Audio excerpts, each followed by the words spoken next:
Hello and welcome. I'm going to be answering WAEC 2020 Chemistry Objective Past Question 44.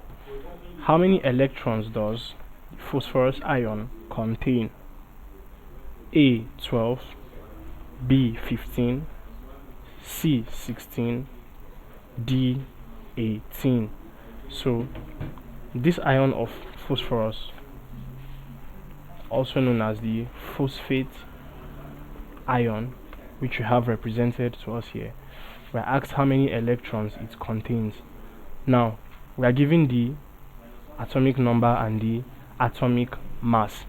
Now atomic number is equal to the number of protons, and for a neutral atom the number of protons is also equal to the number of electrons.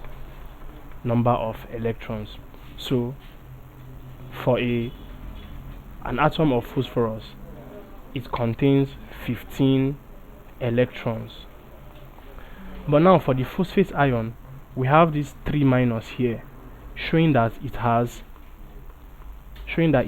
gained 3 electrons. So if you want to know the total number of electrons you have contained in a phosphate ion, all you need to do is to add the atomic number, that is 15, plus 3, and that is 18 electrons. 18 electrons, because it has, as an atom in its atomic state, it has 15 electrons, and then when becoming an ion to attain stability, it gains 3 electrons. So 18 electrons, and 18 electrons here is option D, which is the correct answer to this question. Thank you, and please subscribe to this channel for more videos and for more past questions and answers.